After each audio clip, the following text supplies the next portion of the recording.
donc li ñu tax a def suñu point de presse bi tey lenn kese la muy ni que dañoo gis tey li nga xamante ni mooy mburkaat bi nga xamante ni président muy 500 hectares yoo xamante ni président da ko indi woon ngir doomu Thiès yi indi woon ko ngir Thiès war cee mën a gis seen bopp ñu gis ni nag mburkaat boobu mi ngi doon ku ma am ndey ak ku ma amul ndey moo waral nag ba ñu dajaloo créé suñu groupe WhatsApp tuddee ko sàmm suñu moomeel ñu ne woon tey jaadu na ñu dajaloo tey fii waxtaan suñu biir waxtaan ak ki nga xamante ni mooy le président de la République du Sénégal moom ci ay parrainage la toll ñun si pétition lañ toll pétition yi ñu toll nag mooy suñu parrainage benn ñaareel ba mooy mooy mu toll ci fal Amadou Ba ñun suñu président mooy mburkaat parce que li tax ñu waral kàddu ci ñu waxee ko noonu c'est parce que ñun dañoo xam ne ñun ay njaboot président nañ ñun ay doomu réew mi nañ te jàpp nañ ñun ay doomu Thiès nañ lépp loo xamante ni génn nañ pour waa Thiès dañ cee war a bénéficier wu parce que bu ñu demee bay gis benn nit di am lu mat fukki terrain ak juróom wala benn nit di am ay 50 terrain wala ay 100 terrain nga xamante ni y a problème ñun nag ñi nga xamante ne ay doomu Thiès nañ war koo wax jooyee ko fi nga xamante ne mooy ci presse bi war koo wax fi nga xamante ne mooy fi nga xamante ne fa lañ dëkk muy Thiès kaay benn dëkk ñaari gaar muy ni que ñun président li ñu gis ci mburkaat bi neexuñu te teene suñu xel loolu def nañ ko bii bukki bii ñuul bii sàmba te loolu warul li ñu bëgg nag ba bëgg ko mooy président xoolaatal mburkaat bi président xoolaatal doxalin mburkaat bi xoolaatal mburkaat bi ni nga xamante ni moom lañ ko askan bi di séddoo ndax ñun ñi tey boo gisee tey ñu taxaw fii c'est parce que am na ñu ci metti loolu am na fi ay nit ñoo xamante ne ña nga fa dëkk fa depuis ay at yor seen i kayit te mënuñoo bénéficier wu ci mburkaat bi xam nga loolu du dëgg te du yoon am na ñoo xamante ni ña nga fa buñ fa ba seen jëkkër nañ fa nekkoon seen jëkkër yi génn àdduna tey ñëw seen kayit mënuñoo bénéficier aussi tamit ci terrain loolu nag moo waral ñun ñu dajal suñu collectif bi tuddee ko sàmm suñu moomeel ñu nekk ci ñi nga xamante ni di dox lépp loo xamante ni moomeel réew mi la ñu war cee dox bu ñu gisee lu ñu metti ñu jàkkaarloo président de la République Sénégal wax ko nekkoon nag ñun seen njaboot yi nga xamante ni dañoo nekk Thiès parce que yaa ngi bokk njaboot ñun ñëpp say doom nañ ñun ñi nga xamante ni seen njaboot nañ nekk fii Thiès li ñuy gis ci mburkat bii leader yi Thiès yi di ko doxalee ak di ko jël di ko def moomeel neexuñu tey neexuñu ëllëg ba ñi nga xamante ni quota yi ñu jox maire yi sax amaana pour ñu gis ko sax problème la donc il va falloir président ñu xoolaat doxalinu mburkaat bi président il va falloir ñu xoolaat ñi nga xamante ni ñoom lañ jox mburkaat bi ñi ngi ko dénk pour ñu liggéey ci ñu xool ñuy doxalee mburkaat bi ñun ñi nga xamante ne nag ay ndaw nañ mu metti ñu lool te kenn ku ne am na loo xamante ñun ñii nag di wax am na fu ñu dëkk te yor nañu nu ñu sutuloo mais bu ñuy wax Thiès a tax ñuy wax am na ñoo xamante ne dañoo nekk Thiès ñu ànd ak ñoom di liggéey guddi ak bëccëg muy jigéen ñoo xamante ne dañoo nekk ñun sonn ci lool ak ndaw ñoo xamante ne kër nañuy xante ñu jël mburkaat bi di ko jox ay benn nit ay 20 parcelles ay 25 parcelles ay 50 parcelles ci benn nit loolu moo dul dëgg moo dul yoon moo waral nag ñu ñëw toog fii wax suñu doléance président de la République du Sénégal pour mu mën a xam ni kat carrément mburkaat bii ñuy jox ñu koy sax-saaxe ñun nag loolu moo taxawal suñu teewaay fii ñu war a wax président soo gisee tey acteurs yëpp a ngi fi même waa lamb ji aussi am na lu leen metti ba ñëw jooy nañ ñu ma ko wax nañ ma ko nee nañ le pourquoi Dakar am arena te Thiès mënul am arena te mburkaat bi loolu xaj na fi plus de 500 hectares nga indi ko pour waa Thiès kon donc jàpp nañu waa doomu Thiès yi waratu ñoo jooy dara loolu mooy kàddu yi nga xam te ne dañ ko tëftal di jàllale ko président pour à ce que mu jot ci pour mu xam ne kat doomam yi nekk jabartam yi nekk Thiès am nañ ñu leen metti am nañ loo xamante ne kat kanam waaw lii nag ñun lii ñu def nii lii lancement bi kese la film bi ñëwagul lépp loo gis su nekk ci benn ngay commencé parce que nit ki bu soo amee kilifa da nga xam da ngaa am kilifa ndax réew mi lu mu xat-xat ak lu mu métti métti xam nañu président mooy kilifa ñun am nañ droit alerté ko ni ñu koy alerté lii ni ñu koy alerté ne ko président seen njaboot sonn nañ seen njaboot am na lu ñu metti dañuy wax ne bi ba beneen wax bi day ànd ak jëf waaw parce que xam nga li waral loolu ndax li ñuy gisee ñu doxalee mburkaat bi moo ñu neexul ndax bu ñu neexoon tey pétition yi tey comment dire parrainage yi tey bu bëggee 10 000 parrainage mën nañu ko wutal 10 000 parrainage parce que ñun am nañu ko te mbooloo mi ngi suñu ginnaaw ñi fi nekk ñii ñëpp ay leader politique nañ yoo xamante ni kenn ku ci ne ay responsable politique yoo xamante ni kenn ku ci ne mën ngaa génn lu mu kat 500 personnes wala 1000 personnes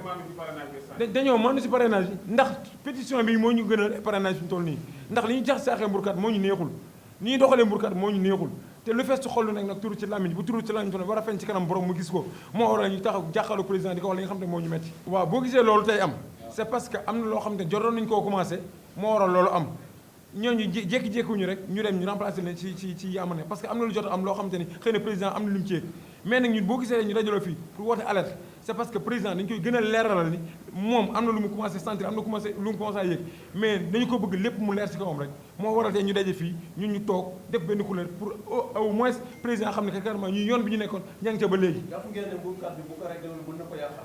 non ci lu bari parce que ñun ay doomu Thiès nañ parce que ñun ñii di wax ak yow ñun Thiès nañ juddoo fi nañ màggee fi nañ yaroo li ñu nit ñi dëggal ak li ñu ànd ak ñun am na loo xamante ni fii ak sàmbalu ñu leen ko wala doxaluñu leen ko pour ñu am ci gain de cause mën na koo yàqal lu bare bari te ñun nag bëgguñu lu yàqal président dañuy ay njabootam war koo jàppale au moins war a jàppale réew mi pour réew mi am dal pour réew mi am jàmm am salaam ndax coowul suuf kenn ku ne xam na nu mu fu mu mujjee du neex ñi nga xamante ni ñoo ko sumu du neex ñi nga xamante ni ñoo ko ay téeméeri terrain ay fukki terrain ay doomu Thiès sax wala feneen lañ dëkk.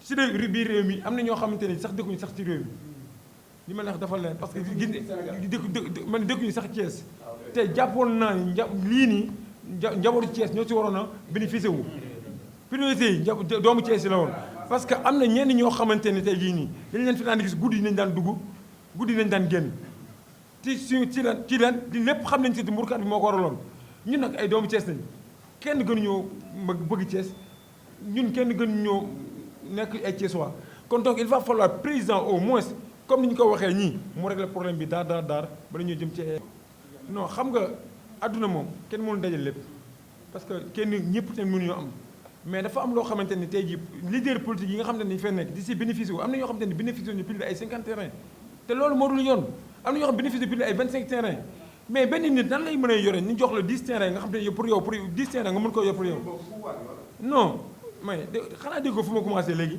nee naa la am maire yi lañ leen jox pour mu askan bi gis ko benn askan gisu ko du ay pouvoir du ay opposition parce que injustice bi am ci réew mi moo war a dàq muy parti au pouvoir muy opposition bi parce que déjà maire yi nga fi tudd yëpp am na maire bu ci ne jot nga ko tax te amul kenn koo xam te liggéey nga maire wala kenn benn nit kuy bénéficié wu nga gis ko mu ni kat carrément man bénéficié wu naa ceene bi ci maire bi amul loolu moo waral nag ci ñuy jooy ñu koy jooytu di ko waxti yi nga xam te ni moom suñ ko waxee président dina ko jot muy si comment dire si média bi. Aujourd'hui, les garanties politiques de Thiès, c'est pas Augustin Tine, c'est pas Abdou Mbaou, c'est pas ces lieutenants qui, il faut le dire, Thiès aujourd'hui a tourné le dos à Idrissa Seck, a tourné le dos à ces gens-là, parce que les Thiessois ne se retrouvent plus, donc voilà, avec ces gens-là. Donc je pense que le président ne l'a pas compris. Aujourd'hui, ce que Thiès a voulu, il l'a fait. Thiès, c'est la ville du rail. On a relancé les chemins de fer, mais tardivement.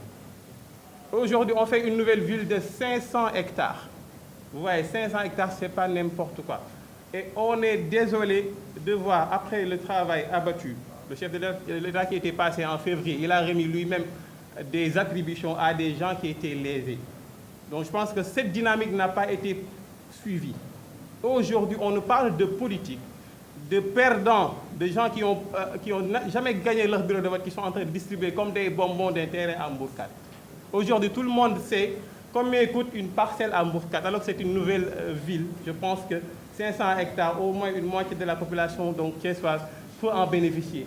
Mais ce qu'on voit, c'est des gens qui sont millionnaires, pour ne pas dire milliardaires, qui aujourd'hui s'accaparent des parcelles du foncier de Mbourkat. Le message qu'on veut juste livrer, c'est juste pour dire au chef de l'État, il a fait un excellent travail, en tout cas pour Thiès. Il y a beaucoup de routes, il y a beaucoup de projets. Thiès, c'est la première ville minière de ce pays, c'est grâce à lui. Mais aujourd'hui, il risque de laisser, il risque en tout cas que les Thiessois lui tournent le dos. Parce qu'il veut que Amadou Ba le succède. Mais aujourd'hui, je pense que le message fort des Thiessois lors des dernières élections est très clair. Nous ne sommes pas avec ce régime parce que nous ne sommes pas contents. Ils peuvent distribuer ce qu'ils veulent de Mbourkat. Mais dans quelques mois, ce qui va se passer, c'est un régime qui va tomber. Et un régime qui va tomber veut tout dire. On va tout revoir. En tout cas, tous ceux qui veulent acheter des parcelles Mbourkat, des politiciens, pour ne pas citer leur nom, sachez que ces terrains-là ne seront pas validés par le nouveau régime, une fois ce régime renversé. Parce que ce pays-là, on ne va pas laisser que les gens s'enrichissent comme ça. Mbourkat, c'est une nouvelle ville qui a beaucoup de projets. On a vu le plan directeur, on a vu le plan de masse. Mais ce qui est désolant, que des milliardaires aujourd'hui, qui n'habitent même pas Thiès, qui viennent donc, qui prennent donc ces terrains-là et les revendent.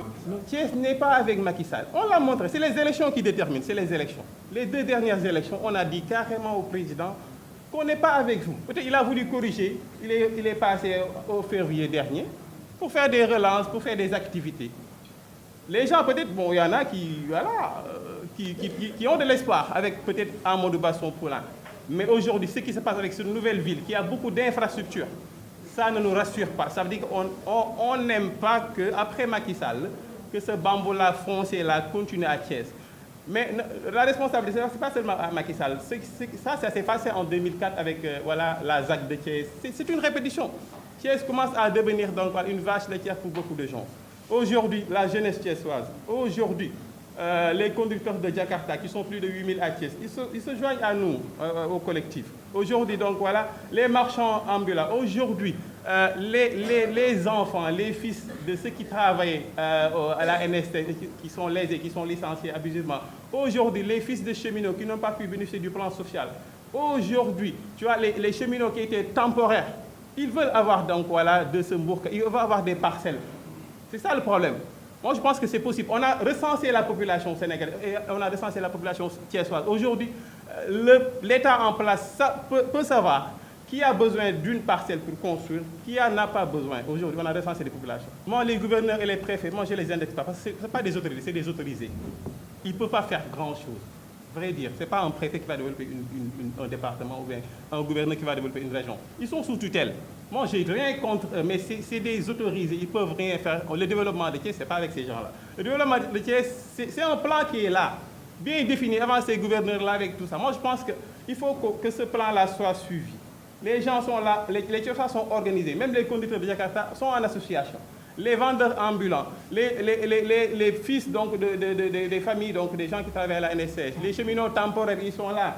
Des femmes, les vendeurs de poissons des marchés de Thiès sont avec nous. Vous voyez un peu, il y a beaucoup d'organisations qui sont... Justement, on a signé une pétition, mais je ne pense pas qu'on va le déposer auprès donc, voilà, du gouverneur, parce que ça n'a pas réglé le problème. Ceux qui sont passés n'ont pas réglé le problème, donc ce n'est pas ce nouveau gouverneur qui va régler le problème. On n'a rien contre lui, on le connaît depuis qu'il est passé par Thiès. Ce n'est pas à lui de nous régler nos problèmes. Nos problèmes, on va les régler le 25 février. Ce n'est pas compliqué. Qu'ils distribuent comme des bonbons, bourcades, c'est leur problème. Je sais que le régime qui va venir, avec ces jeunes inspecteurs et pour que je vois là, ils vont récupérer tous les terrains. On va retracer une bourcade. Donc, ceux qui achètent là, vous allez perdre votre argent. Non, Amadou Ba, ce n'est pas lui qui va régler notre problème. Si Macky Sall ne règle pas le problème de Thiès, Amadou Ba, c'est un poulain, c'est un petit Macky Sall. Notre plan d'action, c'est le 25 février. En tout cas, on nous connaît. Les autres conducteurs de Jakarta, les postiers que nous sommes, les vendeurs ambulants, et tant d'autres. On connaît le mouvement, le collectif qui est là, parce que l'État a recensé les gens. On nous connaît. On ne va pas dire qu'on est 1 million, ou bien 100 000, ou bien 600 000, donnez-nous des terrains. On nous connaît. On a qu'à nous appeler. On a fait des dépôts depuis Thalès. Il y en a même qui, depuis Diatara, en tant que maire intérim, qui ont déposé donc, des demandes pour Mbourkade. Mbourkade, ça ne date pas d'aujourd'hui, c'est depuis 1999. Donc l'État connaît tout, savent ce qu'ils ont demandé pour avoir des terrains. Donc ils n'ont qu'à satisfaire ça. Ceux qui veulent demander, ils peuvent s'approcher donc du collectif s'ils veulent bien. On va faire des dépôts collectifs. En tout cas, on n'a pas d'interlocuteur. Bah, s'il le rectifie, ce sera tant mieux. On va revenir à de meilleurs sentiments. Ce n'est pas des chantages, on va revenir à de meilleurs sentiments. Mais vraiment, continuer avec un régime qui s'accapare d'une nouvelle ville, hein, des responsables, des ministres qui sont devenus courtiers fonciers. Ça, on ne peut pas accepter ça. On ne peut pas accepter ça. Ça, c'est impossible. Ils ont assez de terres, ils ont assez de parcelles dans le Sénégal. Je pense que ça suffit. Un ministre, un DG, un directeur d'agence, là, je crois que c'est fini, en tout cas à Thiès, qui se transforme en courtier. Donc, le 25 février, nous, on ne va pas brûler des pneus. On ne va pas faire des marches. On n'a pas le temps, là, on travaille. On va juste, tu vois, nous manifester, voilà, dans les urnes. Les pétitions, là, on les garde. C'est dans les urnes qu'on va se manifester. Ils n'ont qu'à continuer. Ce qu'ils veulent faire, c'est leur problème. En tout cas, en 2012, il y a des gens que le régime Macky Sall a mis en prison. En 2000, la même chose. Les mêmes choses vont se répéter après que ce régime soit tombé. Les gens vont rendre compte. Et ces gens-là, on les connaît déjà. Ils n'ont qu'à prendre ce qu'ils veulent. Mais c'est sûr qu'avec ces jeunes que je vois là, ces jeunes des impôts et domaines là, qui sont dans des partis dissous là, une fois au pouvoir, vous allez voir. Les Babacar Diop là, ministres. Les Babacar Diop, maire de ville, ministre là, vous allez voir. Donc là, on s'en limite là, le 25 février, Inch'Allah, nous allons nous manifester. Voilà, merci.